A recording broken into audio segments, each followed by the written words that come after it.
now we're in Frost Walrus stage, and as we saw in the background right there, that was Blizzard Buffalo from X3. A nice callback right there. We're about to get our heart piece right here, so make sure you have Dragoon's weapon, which is the Rising Fire. If you charge it, if you charge the weapon, it becomes a Shoryuken for X. But it's not as broken as an X2, but it's still a cool weapon. And for Zero, you get the Ryu engine, which is Zero's basically a signature move. If you play the fighting games, you see like that. I mean, you get to ascend in the air for a little bit, then do the Nova Strike. Just learned that the other day, so it's a fun trick you can use. Only in this game, though. Yeah. Speaking of Zero, X4, I should have explained this in part 1, but oh well. You can actually play as Zero in this game also, and you can play as Zero whenever you want. It's not like X3, which did a terrible job debuting Zero as a playable character. But first we have our mini-boss. Yeah, so Zero, you can use him whenever you want, but you're stuck as Zero for the remainder of the game, the same for X. Zero is more for advanced players because he's basically for close quarters combat because his Z-Saber is a close range weapon. Where X is more suited for doing for projectiles, for basically shooting projectiles. So I would recommend playing the game as X first before playing as Zero. At least you know what you're getting yourself into. The level design is exactly the same. It's just that both characters have different abilities. Yeah. So in Frost Walrus stage is the only one that gets different music in a different act, which is cool. I mean, we just went basically through the outside of the snow, and now we're inside of an ice factory. That's cool. I do like that touch. They switched the music. Frost Walrus. You can easily tell that that's Frostman from Mega Man 8. All they did was just replace the head with a walrus, and that's it.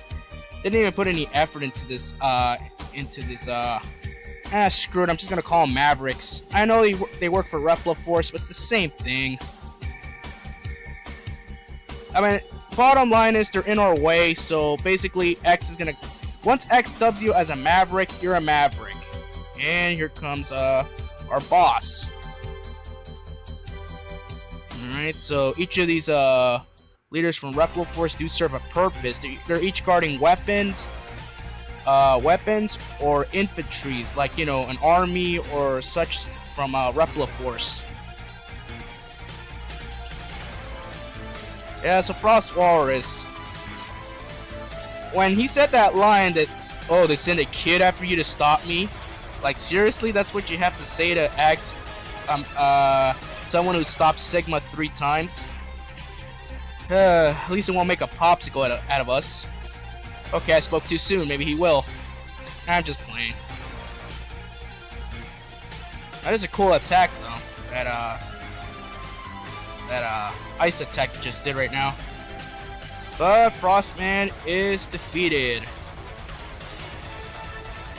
Alright. See you on the next part.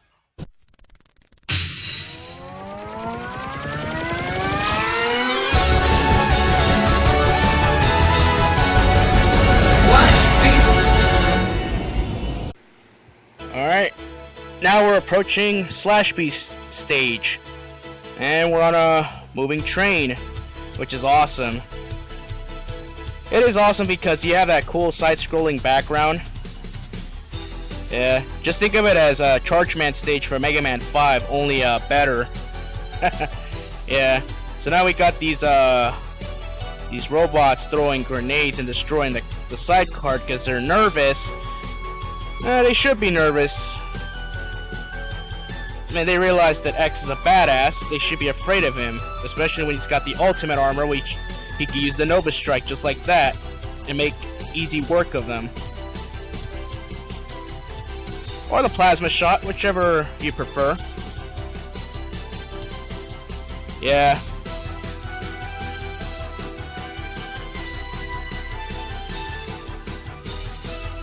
Yeah, so what I was trying to say is the main reason why I can never the other part I can never get is the helmet upgrade, which we get from Cyber Peacock. I hate the way you have to get the all three items in that stage. You know, the heart piece, the sub tank, and the Dr. Light capsule. The first two aren't too bad. It's just that the light capsule always gives me the most trouble because it's the third obstacle, and that one always gives me the most trouble. You have the S rank in order to get all of them, but I'll go more on that part when we get to that part. But that's also another reason why I chose the armor I have now. Alright, might as well go with the right armor. It serves as a secondary health bar.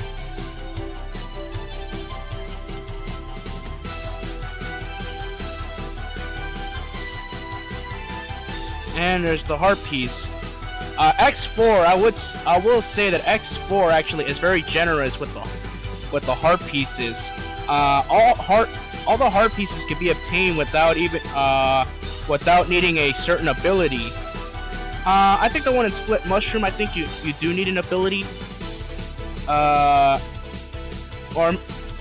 either an ability. Oh, no, you don't need an ability. You just need to have good timing with your jump. Yeah, they're all... Yeah. Yeah, so X4 is not as cryptic with heart pieces like X3 or X5. We'll get to that eventually. Alright, we should be approaching the boss very soon. Yeah, X4 is really not that long of a game, actually. Which is kind of a letdown, to be honest, for me. I mean, X3 was very long, especially with the backtracking, but X4 is not that long. Which is cool, I guess, which I can see why a lot of people like X4. Like, everyone recommends, like, if you're just getting into the X series, they recommend either X4 or X1. You know, because they're both simple, they both get to the point. The backtracking is not difficult, it's not too hard, it's not a pain in the ass. And yeah. Speaking of a pain in the ass, Slash Beast is really RNG heavy. Because he can give you a good pattern or a bad pattern. Especially if you don't have his weakness, which is Jet Stingray's weapon. Alright. That's 4 bosses down. Awesome. Yeah, so after defeating 4 bosses, either as X, I think as X you fight the Colonel. I believe as Zero you don't fight Colonel. You just have a cutscene play. Yeah, because X4 is basically a Zero game because the main story was mostly put on Zero. For X, you know, typical X fashion. They're bad guys, destroy them. You know, that's it. Yeah, Colonel can give you a real run for your money if you don't know what you're doing. His weakness is Frost Walrus weapon.